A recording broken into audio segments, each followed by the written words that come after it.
नमस्कार साथियों, प्यारे मित्रों, अभिवादन स्वीकार करिएगा राजस्थान से हिंदी शिक्षक चंद्रभान सिंह हाड़ा का। हाड़ा कॉम्पिटेटिव क्लासेज के मंच पर मैं आपका अभिनंदन करता हूं, इस्तकबाल करता हूं। आज विवेचना में जिस महत्वपूर्ण बिंदु पर चर्चा होने वाली है, विचार विमर्श हम करने वाले हैं, उस महत्वपूर्ण बिंदु का संबंध है अंतरा भाग 2 क्लास 12 हिंदी ऐच्छिक या हिंदी साहित्य के विद्यार्थियों से। हिंदी साहित्य अंतरा भाग 2 में प्रथम अध्याय जयशंकर प्रसाद से लिया गया है और जयशंकर प्रसाद की प्रमुख जो रचनाएं हैं या जो उनका काव्यांश है जो चुना गया है हिंदी साहित्य के विद्यार्थियों के लिए, वो है 2 गीत उसमें दिए गए हैं, कार्नेलिया का गीत और देवसेना का गीत। तो आज विवेचन होगा जयशंकर प्रसाद अध्याय 1 अंतरा भाग 2 पर। तो बिना देर किए हुए आइएगा शुरुआत करते हैं जयशंकर प्रसाद अध्याय 1 अंतरा भाग 2। विषय वस्तु कुछ इस तरह से है जो दी हुई है, आप देखें। आज विवेचना में अंतरा भाग 2 क्लास 12 पाठ 1 जयशंकर प्रसाद और जो कवितांश आपके लिए निर्धारित किया गया है मित्रों अंतरा भाग 2 में एनसीईआरटी के द्वारा, वो इन 2 गीतों के रूप में आपके बीच उपस्थित है। पहला गीत जयशंकर प्रसाद से लिया गया है देवसेना का गीत और दूसरा है कार्नेलिया का। तो ये तो हुई विषय वस्तु से संबंधित जानकारी। अब बात करते हैं जीवन परिचय। अब जीवन परिचय का मतलब यह हुआ कि इस वर्ष और विगत परीक्षाओं में आपने ये देखा है कि बोर्ड एग्जाम में कवि के जीवन परिचय से संबंधित प्रश्न पूछे जा रहे हैं। 2 लेखकों का और 2 कवियों का जीवन परिचय अथवा विकल्प के साथ बोर्ड परीक्षा में आता है। किसी एक का चयन करके हमें उनके जीवन परिचय से संबंधित जानकारियां लिखनी होती है। तो जयशंकर प्रसाद भी उन महत्वपूर्ण कवियों में अपना स्थान रखते हैं जिन पर प्रश्न आने की संभावना अधिक है। तो देखिएगा जीवन परिचय संबंधित क्वेश्चन किस तरह से हमें लिखना है।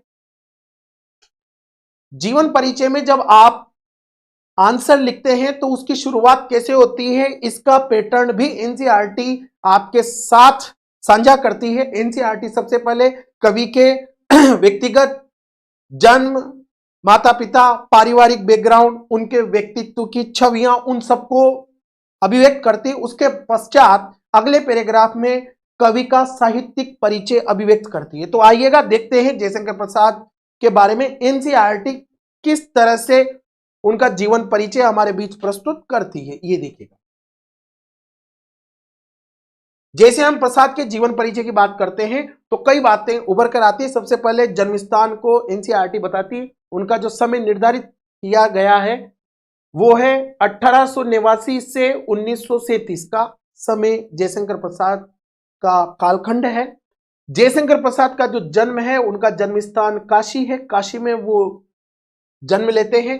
वो विद्यालयी शिक्षा केवल 8वीं कक्षा तक ही प्राप्त कर सके हैं, किंतु स्वाध्याय द्वारा उन्होंने संस्कृत, पाली, उर्दू और अंग्रेजी भाषाओं तथा साहित्य का अध्ययन किया, जो कि अध्ययन के प्रति उनकी विशेष रुचि को अभिव्यक्त करता है। इतिहास, दर्शन, धर्मशास्त्र और पुरातत्व के वे प्रकांड विद्वान थे जयशंकर प्रसाद।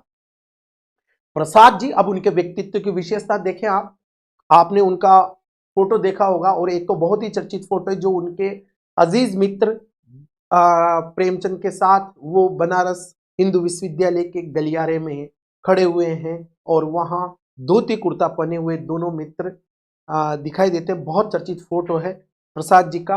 प्रसाद जी अत्यंत सौम्य, शांत एवं गंभीर प्रकृति के व्यक्ति थे।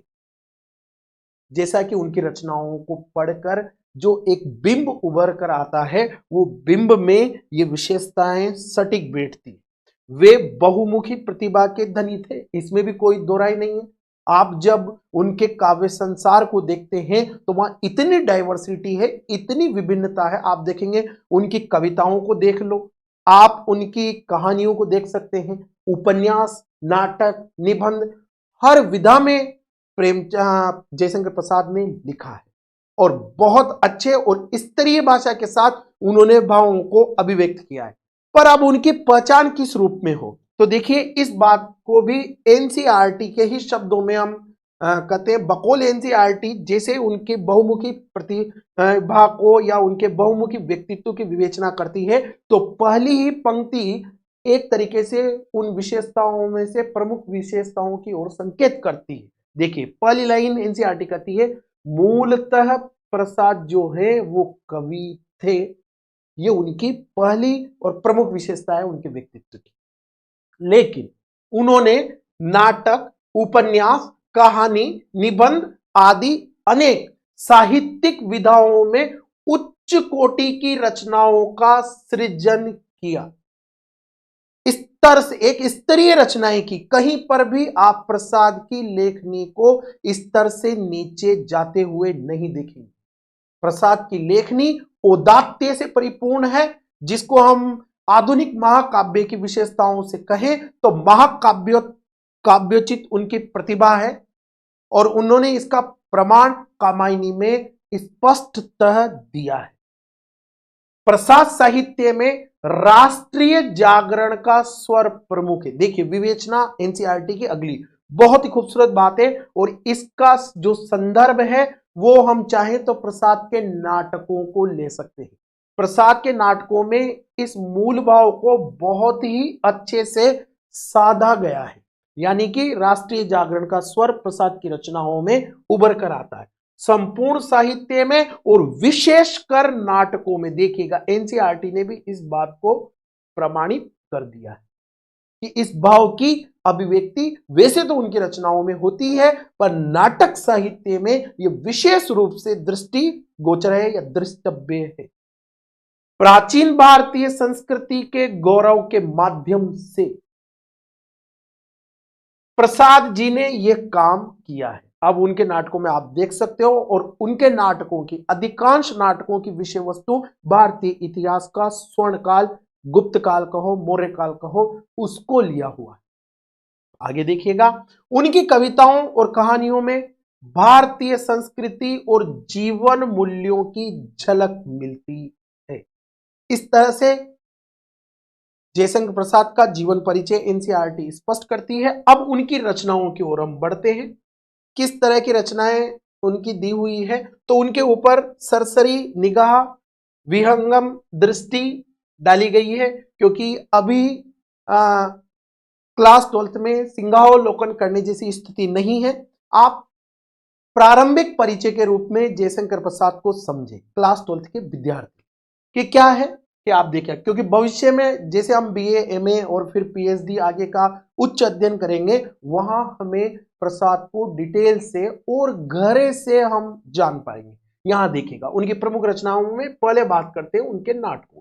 नाटक उनके चर्चित कौन कौन से हैं, तो जो चर्चित नाटक है उनमें अजात शत्रु है, स्कंदगुप्त है, चंद्रगुप्त है, राजश्री है, ध्रुव स्वामिनी है। ये यहां टाइपिंग मिस्टेक हो रही है, ये ध्रुव स्वामिनी, ध्रुव स्वामिनी बहुत ही चर्चित नाटक है।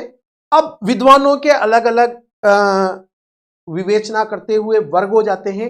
विद्वानों का एक वर्ग ये कहता है कि प्रसाद के नाटकों पर मंचीयता का या अभिनेता का दोष लगता है। विद्वान जो आलोचक हैं वो ये कहते हैं कि प्रसाद के जो नाटक हैं वो रंगमंच के ऊपर उनका अभिनय करना या करवाना काफी जटिल होता है, तो अभिनेता का दोष उन पर लगता है। किंतु प्रसाद का जो अंतिम नाटक है या जो ध्रुव स्वामिनी नाटक है, वहां तक आते आते प्रसाद इस दोष को भी बहुत हद तक दूर कर देते हैं। यह एक बहुत ही सफल मंची नाटक है, जिसका अभिनय अधिकांश जगह पर, अधिकांश थिएटर में बहुत ही सफलता के साथ पूरा कर लिया गया है और किया जाता रहा है। आगे देखिएगा, कंकाल, तितली, इरावती ये उनके उपन्यास है, और इरावती उनका अपूर्ण उपन्यास है। कभी कभी इस तरह के प्रश्न बनकर आते हैं, वनडे एग्जाम में तो बहुत अधिक आते हैं कि निम्न में से कौन सी प्रसिद्ध प्रसाद की रचना है जो पूर्ण नहीं हुई है या अपूर्ण है। प्रेमचंद से भी ऐसा क्वेश्चन आता है, आप जैसे कॉम्पिटिटिव एग्जाम में जाएंगे तो वहां जरूर आपसे पूछेंगे निम्नलिखित में से कौन सी प्रसिद्ध रचना प्रेमचंद की है जो अपूर्ण है, तो उनका मंगलसूत्र उपन्यास, और प्रसाद का है इरावती।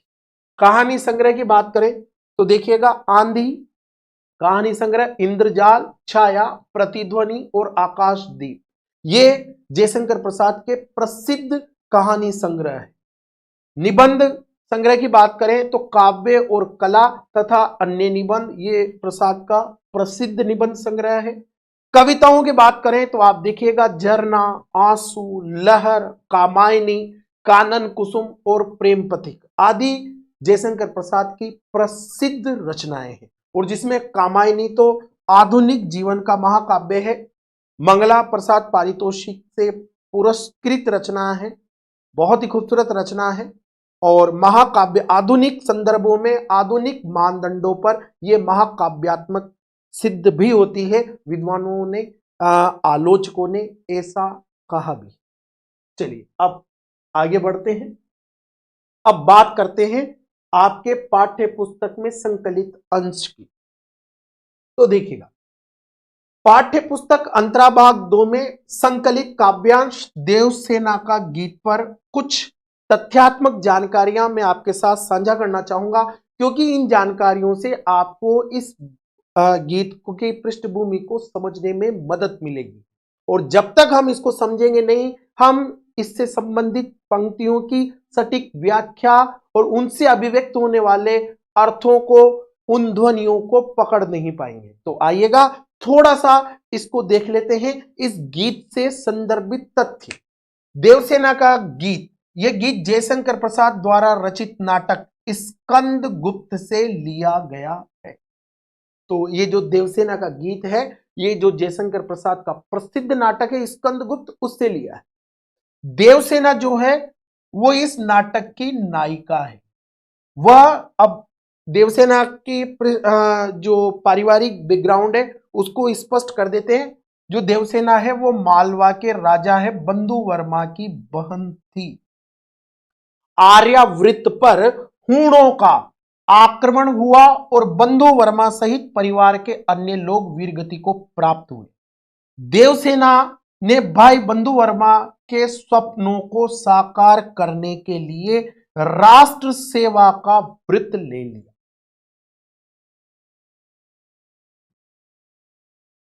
ये देखिएगा, जीवन में देवसेना स्कंद गुप्त को पाना चाहती थी। अपने जीवन में उनकी चाह थी कि स्कंद गुप्त को वो प्रेम करती थी। पर उस समय स्कंद गुप्त मालवा के धन कुबेर की कन्या विजया के स्वप्न देखते थे। हां, जीवन के अंतिम मोड़ पर स्कंद गुप्त देवसेना को पाना चाहते थे, किंतु तब तक देवसेना वृद्ध पर्ण दत्त के साथ आश्रम में गाना गाकर भीख मांगने लगती है। इस तरह का घटनाक्रम होता है।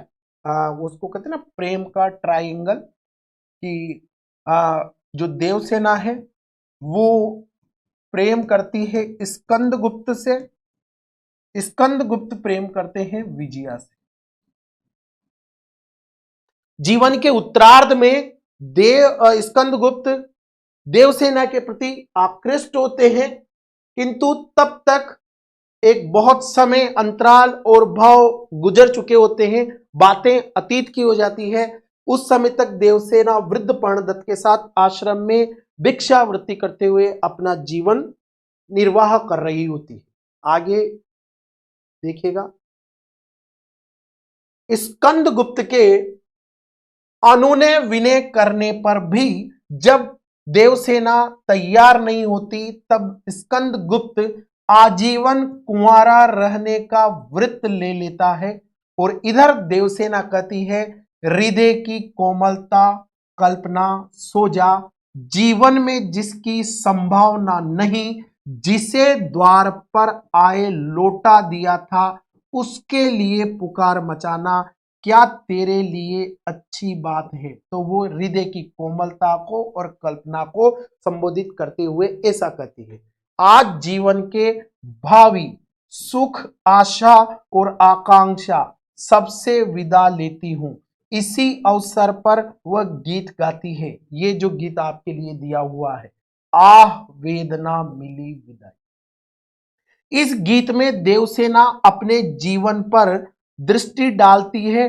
वह अपने अनुभवों में अर्जित वेदनामय क्षणों को याद करती है, क्योंकि जो जीवन वो जी कर आई है वो निराश, अकेलापन को लिए हुए नीरवता के साथ गुजरा है, और उसकी पीड़ा की टीस उसे अभी भी दुखी करती है। अपने जीवन की संध्या बेला में, उत्तरार्ध में, उपसंहार में देवसेना अपने यौवन के क्रियाकलापों का स्मरण करती है। वह अपने यौवन काल के क्रियाकलापों को भ्रमवश किए गए कार्यों की श्रेणी में रखती है। वह उस समय की गई अपनी नादानियों पर पछताती है। इसी कारण उसकी आंखों में आंसुओं की अजस्र धारा बहने लगती है। और देखिएगा, देवसेना को अपने आसपास सभी की निगाहें उस समय प्यासी दिखाई पड़ती है, और वह स्वयं को उनसे बचाने का प्रयास करती है। उसे इस बात का दुख है कि वह अपने जीवन की पूंजी कमाई को बचा नहीं सकी। उसके जीवन की यही विडंबना है, यही वेदना है। इसलिए वो कहती है, आह वेदना मिली विदाई। प्रलय स्वयं देवसेना के रथ पर सवार है। वह अपनी दुर्बलताओं और हारने की निश्चितता के बावजूद प्रलय से लोहा लेती रही है। गीत शिल्प में रची गई यह कविता वेदना के क्षणों में मनुष्य और प्रकृति के संबंधों को भी व्यक्त करती चलती है। तो इस तरह से ये जो गीत है, देवसेना का गीत, वो अपनी तथ्यात्मक जानकारियां कुछ इस तरह से लिए हुए हैं। तो आइएगा देखते हैं मूल पदों की सटीक व्याख्याएं, किस तरह से किन ध्वनियों को लिए हुए ये व्याख्याएं अपना अर्थ स्पष्ट करती हैं। तो देखिएगा, सप्रसंग व्याख्या देवसेना का गीत, व्याख्या क्रमांक पहली, प्रथम 3 पंक्तियां पहले मैं आपके लिए स्पष्ट करूंगा, आप देखिएगा। आह वेदना मिली विदाई, मैंने भ्रमवश जीवन संचित मधुकरियों की भीख लुटाई। इस तरह से देवसेना का ये वेदना और करुणा से युक्त गीत प्रारंभ होता है। पहला ही संबोधन देखिएगा आप, आह, जैसे वेदना का आभास प्रकट हो रहा है, मधुकरियों की जो है वो भीख लुटा दी है। अब इसमें संदर्भ कैसे लिखेंगे? आपको पता है कि जब बोर्ड एग्जाम में व्याख्याएं आएंगी तो वहां पर आप व्याख्या करें, अर्थ स्पष्ट करें, उसके पहले आपको संदर्भ और प्रसंग भी लिखना है। तो आप संदर्भ लिखेंगे, प्रस्तुत पंक्तियां या व्याख्याय पंक्तियां या आलोच्य पंक्तियां, विवेच्य पंक्तियां, संकलित पंक्तियां, प्रस्तुत पंक्तियां, किसी भी तरह के टर्म्स का आप प्रयोग कर सकते हैं। छायावादी कवि, अब यह विशेषण अगर यदि आप लगाएं तो बहुत ही अच्छा है, क्योंकि जयशंकर प्रसाद की मूल पहचान अगर स्थापित होती है हिंदी साहित्य के इतिहास में, तो मित्रों वो छायावादी प्रमुख कवि के रूप में जाने जाते हैं। तो आप लिख सकते हैं, छायावादी कवि जयशंकर प्रसाद के प्रसिद्ध ऐतिहासिक नाटक। अब ये दूसरा आप टर्म्स ऐसा प्रयोग कर रहे हैं जो एग्जामिनर नोट करेगा। आप स्कंदगुप्त भी लिख सकते हैं, पर आपने एक विशेषण और जोड़ा है कि स्कंदगुप्त तो है, नाटक है विधा में, और कैसा नाटक है? ऐतिहासिक नाटक, यानी कि यह आपकी समझ को रिप्रेजेंट करेगा। ऐतिहासिक नाटक स्कंदगुप्त से उद्धृत है। तो पहला कि ये जो संकलित पंक्तियां हैं, जो हमारी अंतरा भाग 2 क्लास 12th ऐच्छिक हिंदी के विद्यार्थियों के लिए जो विषय वस्तु चयन करके जयशंकर प्रसाद पाठ में लगाई गई है, ये स्कंदगुप्त जो है उनका प्रसिद्ध नाटक उससे ली गई। और हमारी पाठ्य पुस्तक अंतरा भाग 2 में देवसेना का गीत शीर्षक से संकलित अंश से ली गई है। तो यह कंप्लीट होता है आपका संदर्भ। अब प्रसंग देखिएगा, प्रसंग का मतलब कि ये जो विषय वस्तु चुनी गई है, इसमें उस प्रसंग में क्या कथा ली गई है, किस कथा का जिक्र एनसीईआरटी कर रही है। तो देखिए, मालव नरेश बंधु वर्मा की बहन देवसेना स्कंदगुप्त से प्रेम करती है। स्कंदगुप्त मालव के नगर श्रेष्ठ की पुत्री विजया से प्रेम करता है। जीवन के उत्तरार्ध में देवसेना स्कंदगुप्त के विवाह प्रस्ताव को अस्वीकार कर देती है तथा आजीवन अविवाहित रहने का व्रत ले लेती है। तो अब आप देखिएगा व्याख्या कैसे करेंगे हम। तो यह आपकी व्याख्याएं प्रारंभ होती है। अपने असफल प्रेम की पीड़ा की को अभिव्यक्त करती हुई देवसेना कहती है कि देवसेना क्या कहती है, आह वेदना मिली विदाई। क्या कहती है, जीवन के इस संध्या काल में जब मेरी आशा आकांक्षाएं और भावी सुख की कल्पनाएं समाप्त हो गई हैं, क्योंकि जीवन में जीवन को जीने के लिए जो आशाएं चाहिए, महत्वाकांक्षाएं चाहिए, भावी सुख की कल्पना चाहिए, जो कि मनुष्य को जीवन को आगे जीने के लिए प्रेरित करते हैं, देवसेना के जीवन में ऐसा कुछ नहीं है। तब मैं वेदना भरे हृदय से इनसे विदाई लेती हूं। किनसे? इन आकांक्षाओं से, भावी सुख की कल्पनाओं से और आशाओं से। यानी कि देवसेना कह रही है कि मेरे जीवन जीने के लिए कोई कारण नहीं है। ये जो जीवन को आगे बढ़ाने के लिए, जीवन जीने के लिए प्रेरणा देने के लिए, मानव जीवन में जो आशा आकांक्षाएं और भावी सुख की कल्पनाएं हैं, मैं उन सब से विदा लेती हूं। करुणा से शुरू होती है पंक्तियां। फिर आगे देखिए वो क्या कहती है। ऐसा उसे कैसे अनुभव हुआ कि जब वो अपने अतीत पर ध्यान जाता है या फोकस करती है तो पाती है कि मैंने भ्रमवश जीवन संचित मधुकरियों की भीख लुटाई। वो अपने लिए कहती है कि मैंने स्वयं ने भ्रमवश, भ्रम किसे कहते हैं कि जब हम किसी चीज को कुछ और समझ लें, कि उसने जो अपने मन की भावनाएं थी जो कि स्कंदगुप्त के प्रति थी, प्रेम से परिपूर्ण भावनाएं थी, उसके मन में था कि स्कंदगुप्त भी उससे प्रेम करता है, पर वो जीवन के प्रारंभ में उसके प्रति आकृष्ट नहीं था और उसने उन बातों को भ्रमवश समझ लिया। तो उन्हीं बीते पलों को याद करते हुए देवसेना कह उठती है कि मैंने प्रेम के भ्रम में, स्कंदगुप्त के प्रति प्रेम के भ्रम में अपनी जीवन भर की अभिलाषाओं रूपी भिक्षा को, मधुकरियां, अभिलाषा रूपी भिक्षा को लुटा दिया है। क्योंकि वो लुट गई है इसलिए जीने का आगे कोई कारण भी नहीं रहा है। अब मेरे पास अभिलाषाएं बची ही नहीं है। अर्थात अभिलाषाओं के होने से मनुष्य के जीवन में उत्साह और प्रेम का संचार होता है, परंतु आज उसके पास ये अभिलाषाएं रूपी भिक्षाएं, इन अभिलाषाओं रूपी मधुकरियों की जो भीख थी वो उसने भ्रमवश कि वो स्कंदगुप्त भी उससे प्रेम करता है, जबकि वो प्रेम एक तरफा ही था प्रारंभ में, और उस भ्रम की वजह से उसने जीवन की इस अमूल्य निधि को इन अभिलाषाएं रूपी यानी मधुकरियों रूपी अभिलाषा रूपी भीख को लुटा दिया है। अब उसके पास आगे जीवन जीने के कोई कारण नहीं है। तो ये इस तरह से प्रारंभिक पंक्तियों के अर्थ हुए। अब आप विशेष भी इनमें लिख सकते हैं क्योंकि विशेष जरूरी है। विशेष में क्या लिखोगे आप कि देवसेना की वेदना और निराशा की अभिव्यक्ति हुई है। उक्त पंक्तियां देवसेना की वेदना और निराशा को रिप्रेजेंट करती है, जरूर लिखेंगे, क्योंकि किस मनोभाव का चित्रण बिंब उभर कर आ रहा है, तो देवसेना का जो बिंब उभर कर आ रहा है उसमें वेदना और निराशा के भाव दृष्टिगोचर होते हैं। भाषा कैसी है? तो भाषा खड़ी बोली हिंदी है और उसमें तत्सम शब्दावली का प्रयोग किया गया है।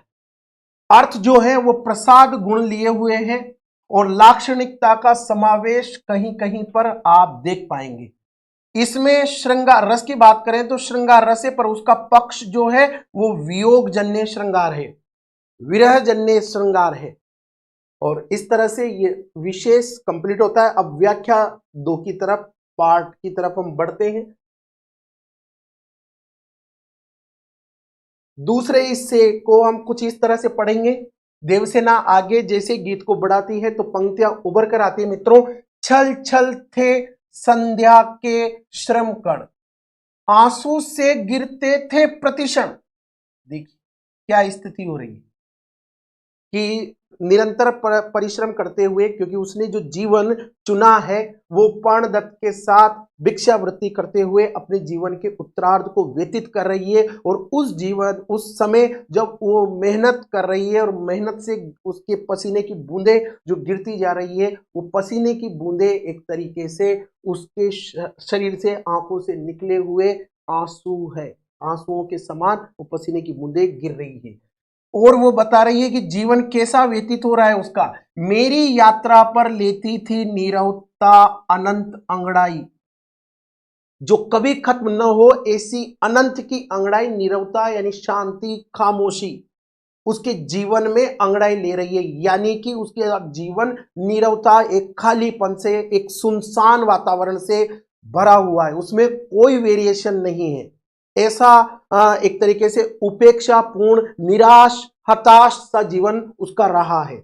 श्रमित स्वप्न की मधुमाया में, गहन विपिन की तरुछाया में, पथिक उनिदी श्रुति में, किसने ये विहा की तान उठाई। अब अंतिम जो 4 पंक्तियां हैं उसमें जीवन के उत्तरार्ध में जब स्कंदगुप्त पुनः देवसेना को अपना प्रणय निवेदन करता है और अपने साथ बचे हुए जीवन को जीने की इच्छा व्यक्त करता है, तो उस समय उसे उसका प्रणय निवेदन ऐसा लगता है कि जैसे कोई पथिक है, एक लंबी यात्रा करके थक गया था और एक पेड़ के नीचे स्वप्न में खोया हुआ है। उस समय ये कौन है जिसने विहाग का राग गाया है, असमय विहाग का राग गाया है। विहाग का राग गाने का अपना एक निश्चित समय होता है, पर ये इस समय कौन विहाग राग गा रहा है जो उसकी इस नींद में खलल पैदा कर रहा है। तो इस तरह से ये पृष्ठभूमि, अब इनको हम धीरे धीरे आपके समक्ष वो लाइन टू लाइन स्पष्ट करते हैं। ये देखिए प्रसंग। मालव नरेश बंधु वर्मा की बहन देवसेना स्कंदगुप्त से प्रेम करती है। स्कंदगुप्त मालव नगर श्रेष्ठ की पुत्री विजया से प्रेम करता है। जीवन के उत्तरार्ध में स्कंदगुप्त के विवाह प्रस्ताव को देवसेना अस्वीकार कर देती है और आजीवन अविवाहित रहने का व्रत ले लेती है। अब व्याख्या कैसे है? व्याख्या है, देवसेना निराश है, उसकी आंखों से प्रतिक्षण आंसू गिर रहे हैं और वो उसे किस तरह की बाहों से भर रहे हैं। तो देखिएगा, छल छल थे संध्या के श्रम कण, आंसू से गिरते थे प्रतिक्षण। जीवन की संध्या बेला में अर्थात जीवन के अंतिम पड़ाव में श्रम, परिश्रम करने से उत्पन्न हुई पसीने की बूंदे आंसू की तरह आंसू से गिरते थे, हर क्षण गिरती रहती है। ये पंक्तियां हुई अभिधात्मक। फिर आगे बढ़िएगा, फिर आगे वो इसी भाव से युक्त कुछ और अपनी दयनीय स्थिति का चित्रण करती हुई गीत को आगे बढ़ाती है। मेरी यात्रा पर लेती थी नीरवता अनंत अंगड़ाई, मेरे जीवन की इस विगत यात्रा में नीरवता ने, शांति ने, खामोशी ने प्रतिक्षण, हर पल अंतहीन, जिसका कभी अंत नहीं होगा, ऐसी अंगड़ाई ये नीरवता लेती रही है। यानी उसने कहा है कि जो जीवन में जीकर आई हूं मेरे अतीत में, उसमें कहीं पर भी आनंद, उल्लास, हर्ष ऐसा कुछ नहीं था। केवल यदि थी तो नीरवता थी, खामोशी थी, एकांत था, अकेलापन था। और उस अकेलेपन ने उसको पूर्ण रूप से तोड़ दिया, हताश कर दिया, निराशा के एक अनंत सागर में डुबो दिया। इसी क्रम को जारी रखते हुए वो पुनः इसी भावधारा में अगली पंक्तियां गुनगुनाती है कि श्रमित स्वप्न की मधुमाया में, गहन विपिन की तरुछाया में। आगे वो कहती है कि इस जीवन के अंतिम पड़ाव पर स्कंदगुप्त का प्रणय निवेदन उसे इस प्रकार प्रतीत होता है, कैसे कि जिस प्रकार कोई पथिक श्रमित स्वप्न की मधुमाया में, श्रमित थक कर किसी वृक्ष की छाया में सुखद सपनों को देखता हुआ, मधुमाया, स्वप्न की मधुमाया, स्वप्न की मधुमाया का मतलब होगा कि सुखद सपनों को देखता हुआ गहन विपिन एक गहरे जंगल के घने जंगल में तरु छाया में वृक्षों की छाया में किसी वृक्ष की छाया में सुखद सपनों को देखता हुआ विश्राम कर रहा हो, उसकी ऐसी स्थिति, उस पथिक जैसी स्थिति उस देवसेना की थी जो गहन वन में, यानी कि इस शोर शराबे और सामाजिक जीवन से एक अलग थलग पड़े हुए अपने व्यक्तिगत जीवन को लिए हुए वो सुखद स्वप्नों में, क्योंकि व्यवहारिक जीवन में तो कहीं स्वप्न नहीं है, इसलिए मनोविज्ञान भी कहता है कि मनुष्य का फिर जो अंतश्चेतन है, अवचेतन मन है, उस अवचेतन मन में जो वो टूटे हुए ख्वाब हैं, अधूरी पड़ी हुई इच्छाएं हैं, जो कुंठाओं के रूप में जीवित है, उनमें वो स्वप्न में उनको पूरा होते हुए देखती है। और जब वो उन स्वप्नों को जी रही थी, उनमें जो इसलिए मधुमाया शब्द का प्रयोग है, व्यवहारिक जीवन में कहीं पर भी मधुमाया नहीं है, वो स्वप्न में है, किंतु वहां पर भी उसे उस आनंद में नहीं रहने दिया जाता है। वहां पर भी ऐसा वो कर रही है कि मैं जो अपने से छोटे से ख्वाबों को लिए हुए थी, वहां पर भी ये कौन है, जो अभी आगे की पंक्तियों में स्पष्ट करेगी। वो देखिएगा वहां क्या किया है किसी ने कि उसे उन सपनों से जगा दिया है। ऐसे जगाया है कि पथिक उनिधि श्रुति में किसने ये विहाग की तान उठाई। तब ऐसी स्थिति में जब पथिक किसी गहन जंगल में किसी वृक्ष की छाया में अपने मधुर स्वप्नों को लिए सोया हुआ था, उसे कोई विहाग का राग सुना दे तो उसे वह अच्छा नहीं लगता। आशय इस प्रकार जीवन के उत्तरार्ध पर स्कंदगुप्त का प्रणय निवेदन उसे विहाग के समान प्रतीत होता है। स्कंदगुप्त से प्रेम देवसेना के लिए एक सपना ही था, वह सपना टूट चुका है। अब स्कंदगुप्त का प्रणय निवेदन उससे अच्छा नहीं लग रहा है। तो ये पंक्तियां इन भावों को लिए हुए हैं। विशेष में आप लिखेंगे देवसेना जीवन भर दुख के बादलों से घिरी है, स्कंदगुप्त को पाने की उसकी अभिलाषा पूरी नहीं हुई है, सारा जीवन संघर्ष करते हुए बीता है, सुख प्राप्त उसे कहीं नहीं हुआ है। देवसेना ने जीवन भर संघर्ष किया। देवसेना की मनोव्यथा का चित्रण उक्त पंक्तियों में किया गया है। भाषा प्रसाद गुण और लाक्षणिकता से युक्त है, रस वियोग श्रृंगार है जिसका स्थायी भाव रति है। आंसू से गिरथे में उपमा अलंकार, लेती थी नीरवता अंगड़ाई में मानवीकरण और श्रमित स्वप्न में अनुप्रास अलंकार की छटा दर्शनीय है। तो ये आप विशेष में लिख सकते हैं। अब अगली पंक्तियों की तरफ बढ़ते हैं। अगली पंक्तियां गीत को जैसे हम आगे बढ़ते हैं तो हमें इन पंक्तियों से सामना होता है और इन पंक्तियों में वो एक मानवीय व्यवहार का जिक्र करती है कि जो उसका अतीत में जीवन गुजरा, वो कालखंड जो एक तरह हर व्यक्ति के जीवन में आनंद उल्लास को लिए हुए होता है और उसका जो मनुष्य के अंतःकरण में या मनुष्य के जीवन में जो अट्रैक्शन का यानी खिंचाव का आकर्षण का दौर होता है, ऐसी जो युवावस्था का समय उसका कैसे गुजरा। तो देखिए उस समय उसका जीवन ऐसा था, वो कहती है लगी सतृष्ण दीठती सबकी, रही बचाए फिरती कब की, मेरी आशा आह बावली तूने खो दी सकल कमाई।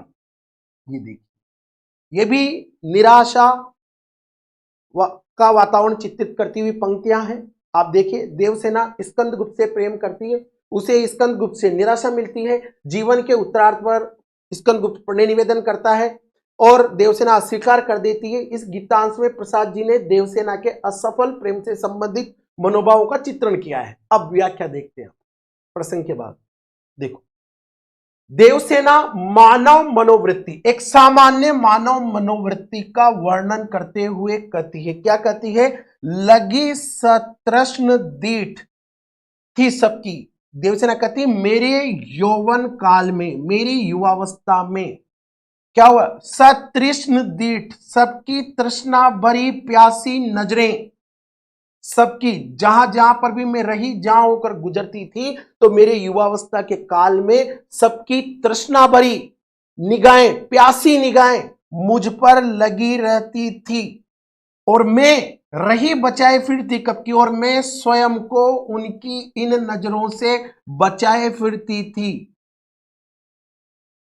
मैंने ऐसा समय गुजरा है जब मेरे पास जीवन जीने का दौर था। उस समय मैं सबसे बचा के अपने जीवन को जी रही थी।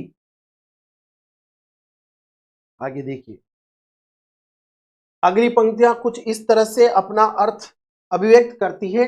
मेरी आशा आह बावली, वो आशा को पीड़ा के साथ एक विशेषण दे रही है, बावली। बावली यानी पगली। अरे मेरी पगली आशा, तूने खो दी सकल कमाई, कि तूने अपने जीवन भर की जो संचित कमाई थी तूने उसे ब्रह्मवश खो दिया है।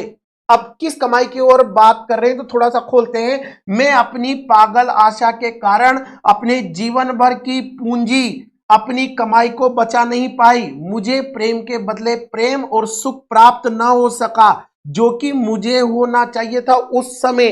अब जो ये होने वाला है, ये दौर, ये समय, जीवन का उत्तरार्ध उन समय को जीने का नहीं है। अब समय गुजर चुका है। जब इनको जीने का समय था, उस समय मेरे पास ये नहीं था। इसलिए वो कहती है, मुझे प्रेम के बदले प्रेम और सुख प्राप्त न हो सका, और मैंने मेरी इस कमाई को खो दिया। और किसकी वजह से? इस आशा की वजह से, क्योंकि मुझे ये उम्मीद थी कि वो लौट आएगा, लौट आएगा, लौट आएगा। पर स्कंदगुप्त उस कालखंड में नहीं आया। मैं प्रतीक्षा करती ही रही। अपने भरपूर प्रयास के बावजूद मैंने अपने जीवन की सारी कमाई पूंजी गंवा दी, अर्थात मैं उसकी रक्षा नहीं कर पाई। क्योंकि कैसे नहीं कर पाई? समय समय अपने आप सब कुछ छीन लेता है, और समय ने वो पूंजी छीन ली। क्योंकि समय तो धीरे धीरे गुजरता रहा। धीरे धीरे देवसेना अपने यौवन के चरम से उत्तरार्ध की ओर बढ़ती गई, और उसके जीवन में वो युवावस्था उस कालखंड के साथ बीत गई, रीत गई, चली गई। और उस कालखंड में कभी उसके भावों को समझने के लिए, प्रेम के बदले प्रेम के लिए सुख के कारण के रूप में स्कंदगुप्त का सहारा उसे नहीं मिल सका। इसलिए वो कहती है, तूने गंवा दी, उसकी रक्षा वो नहीं कर पाई। तब वह केवल स्कंदगुप्त के प्रेम के सपने देखती थी और स्वयं को अन्य की नजरों से बचाने का प्रयास करती थी। इस प्रकार मैंने अपना समस्त यौवन काल गंवा दिया। फिर आप देखिएगा, अब विशेष में आप क्या लिखेंगे? विशेष में आप कुछ इस तरह से लिखेंगे कि भाषा में तत्सम शब्दावली का प्रयोग है, जो कि दिखाई दे रहा है। तत्सम शब्दावली का मतलब वो संस्कृत के शब्द जो हिंदी में भी अभी उसी रूप में प्रयुक्त हो रहे हैं। भाषा में लाक्षणिकता है, क्योंकि इन पंक्तियों में संगीतात्मकता भी आप देख पाएंगे। देवसेना की वेदना का वर्णन स्पष्ट तौर पर उभर कर आ रहा है। देवसेना की आशाओं और कल्पनाओं को क्या कहा गया है? बावली बताया गया है। और इस प्रकार यहां मानवीकरण अलंकार की प्रवृत्ति भी दिखाई देती है। व्याख्या क्रमांक 4, आगे देखिए। अब स्थिति फिर वो स्पष्ट कर रही है कि अभी स्थिति क्या है, कि वो समय का जो रथ है, समय की गति जो सबको अपने में लिए हुए है, वो समय का चक्र से वो देवसेना भी बंधी हुई है, और समय के गुजरने से उसका प्रभाव उस पर दिखाई दे रहा है। कैसे? कि चढ़कर मेरे जीवन रथ पर प्रलय चल रहा अपने पथ पर, समय तो अपनी राह पर चल रहा है, और उसके चलने के साथ साथ मैं भी बीत रही हूं, मैं भी चूक रही हूं, और मेरा जीवन भी अपने अवसान की ओर हर व्यक्ति के समान मैं भी मृत्यु की गोद में समा जाने के लिए बढ़ रही हूं। तो इसलिए वो कह रहा है कि प्रलय चल रहा अपने पथ।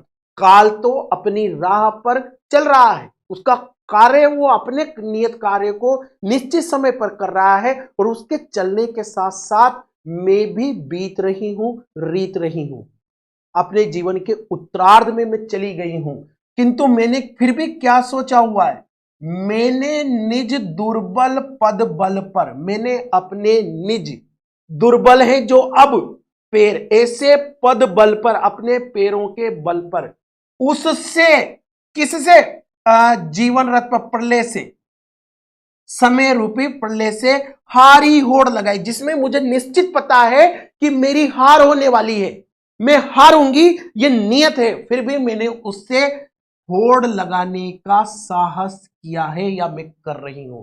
मैं अभी भी मेरे मन में ये इच्छा कहीं ना कहीं थोड़ा बहुत अगर यदि मन में है कि स्कंद गुप्त के प्रति कुछ सॉफ्ट कॉर्नर, तो उसको वो कर रही है कि उस अपने दुर्बल पद पर हारी होड़ लगाने की तरह लौटा लो। इसलिए वो ये कहती है कि अब ये समय नहीं है कि उससे हारी होड़ लगाने का, इसलिए वो कहते हैं लौटा लो ये अपनी ताती, ये जो धरोहर, ये प्रेम रूपी धरोहर जो मेरे हृदय में उसके लिए अभी भी जीवित थी, इसलिए वो कहती है कि अभी इस धरोहर को मैंने बहुत लंबे समय तक अपने पास रखा, अब मैं इसे नहीं रख सकती, अब मेरा साहस नहीं है, अब मेरा समय नहीं है, और अब ये मेरे से निभ नहीं सकती, इसकी रक्षा नहीं हो सकती। मेरी करुणा, अब करुणा जो है मेरे मन की वो चित्कार कर रही है, हाहाकार कर रही है। विश्व जगत के संबोधन में वो एक तरीके से प्रिय स्कंद गुप्त को भी संबोधित कर रही है, पर वो विश्व को संबोधित करते हुए कहती है कि न संभलेगी ये जो थाती है, ये जो धरोहर है, प्रेम रूपी धरोहर, अब ये मुझसे नहीं संभलेगी, इससे मन की लाज गंवाई, और इस थाती की वजह से मैंने मेरे मन की लाज को भी गंवा दिया है। हर व्यक्ति का अपना एक आत्मसम्मान होता है, वो उस आत्मसम्मान के साथ ही जी रहा होता है। ये आत्मसम्मान की बात वहां पर भी देखते हैं हम, जब हम सूरदास की गोपिकाओं को पढ़ते हैं, और सूरदास की गोपिकाएं जब कान्हा मथुरा चला जाता है और वो वृंदावन गोकुल में ही रह जाती हैं, तो वो केवल एक ही बात, बस कान्हा आ जाए। तो इस पर आलोचकों का एक मत उभर कर आता है। आचार्य रामचंद्र शुक्ल कहते हैं कि ये तो बैठे ठाले का एक धंधा है, क्योंकि इतनी भौतिक दूरी नहीं है कि गोपिकाएं कान्हा से मिलने नहीं जा सकती थी, उन्होंने तो बैठे बैठे केवल वियोग के लिए ही वियोग किया है। तो ऐसा नहीं है, विद्वानों का एक मार्ग मत जो है वो उसका काट करता है, उसका प्रत्युत्तर करता है, वो कहता है कि बात दूरी की नहीं है, मथुरा और वृंदावन में दूरी की नहीं, बात आत्मसम्मान की है, कि वो उनके आत्मसम्मान को छोड़कर आत्मसम्मान की हत्या करके कान्हा से मिलने नहीं जा सकती। तो उसी तरह से ये है कि इस थाती के कारण गोपी के वो जो देवसेना है, वो अब ये कहती कि इस थाती ने मेरे मन की जो लाज है, अब जो मैं मेरे एक कॉन्फिडेंस को लेकर जी रही थी, अब अगर यदि मन में मेरे इस तरह की सॉफ्ट कॉर्नर स्कंद गुप्त के प्रति उत्पन्न होता है और या उसके प्रणय निवेदन को मैं स्वीकार करती हूं, तो इस थाती के कारण, इस प्रेम के कारण, तो मैं अपनी ही नजरों में गिर जाऊंगी, मेरी लाज चली जाएगी, और ये मेरी लाज जाने का प्रमुख कारण ये मेरे हृदय में उसके प्रति समाया हुआ प्रेम है, और मैं अब नहीं चाहती हूं। इसलिए तो वो कहती है कि लौटा लो या अब अपनी थाती, मेरी करुणा चित्कार कर रही है, हे विश्व, अब मुझसे ये प्रेम रूपी धरोहर नहीं संभाली जाती है, और इससे मैं अपने मन की लाज भी गंवा दूंगी, मैं जीने के लिए जो थोड़ा सा आत्मसम्मान नजरों में है उसमें भी गिर जाऊंगी। आगे देखिए, प्रसंग वैसा ही आप लिखेंगे जैसा कि अपन लिखते आ रहे हैं। देवसेना निराश है, बिल्कुल, इसमें कोई दो राय नहीं है। प्रेम के क्षेत्र में हारी हुई प्रेमिका है, अपनी जीवन भर की पूंजी को गंवाने के पश्चात वो पश्चाताप करती है, अतृप्त प्रेम के कारण उसे अपना जीवन सूना प्रतीत होता है, अनंत नीरवता अंगड़ाई ले रही है, वो इन्हीं भावों को इस अंश में व्यक्त करती हुई दिखाई देती है। तो व्याख्याएं देखें आप, ये देखिए, चढ़कर मेरे जीवन रथ पर प्रलय चल रहा अपने पथ पर, देवसेना स्वयं से कहती है, मेरे जीवन रूपी रथ पर सवार होकर प्रलय काल रूपी देवता अपने रास्ते से, अपने सार्वभौमिक पथ पर, अपने नियत पथ पर, जो कि काल की गति है, चक्रार पंक्ति गच्छन्ति भाग्य पंक्ति, अपने रास्ते से चला जा रहा है, और उसके चलने के साथ साथ मैं भी क्या हो रही हूं, मैं भी बीत रही हूं। आगे देखिएगा अगली पंक्तियां, मैंने निज दुर्बल पद बल पर, मैंने अपने दुर्बल पैरों के बल पर, जिनमें अब साहस नहीं है, अब योग्यता नहीं है। एक समय होता है जब व्यक्ति में ऐसा साहस, वो करने का प्रयास करने का सामर्थ्य सोच सकता है अपने यौवन के काल में, तूफान और तनाव की अवस्था में, जब वो ये सोचता है कि मैं सब कुछ कर सकता हूं, मैं इस काल से भी दो दो हाथ कर सकता हूं। पर अब वो समय मेरा ऐसा दुस्साहस करने का नहीं है। पैरों के बल पर उस प्रलय से ऐसी प्रतिस्पर्धा कर रही हूं जिसमें हारी होड़ कि मेरी हार सुनिश्चित है। मैं अब तक हार की निश्चितता के बावजूद इस प्रलय झंझावात से लोहा लेती रही हूं। मैंने कमजोर होने के बावजूद इस भारी विषम परिस्थिति से होड़ लगा ही है। अगली पंक्तियां, लौटा लो ये अपनी थाती, मेरी करुणा हा हा खाती, विश्व न संभलेगी ये मुझसे, इससे मन की लाज गंवाई। देवसेना संसार को अप्रत्यक्ष रूप से प्रिय को संबोधित करते हुए कहती है कि तुम अपनी इस धरोहर यानी प्रेम को वापस ले लो, क्योंकि अब मेरी करुणा हाहाकार चित्कार कर रही है, अब मैं इसे संभाल नहीं पाऊंगी।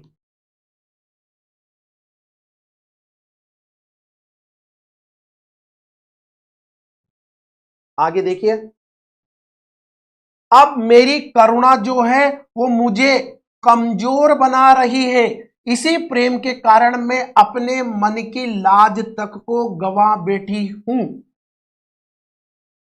भाव यह है कि देवसेना अब जीवन संघर्ष से निराश हो चुकी है। अब तो प्रलय स्वयं देवसेना के जीवन रथ पर सवार है।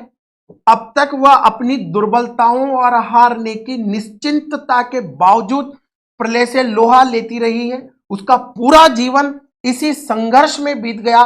जीवन के अंतिम काल में अब वह इस वेदना को और देर तक संभाले रखने में असमर्थ है। ये पंक्तियों के अर्थ हुए। विशेष में आप क्या लिखेंगे, तो विशेष में कुछ उसी तरह से लिखा जाएगा।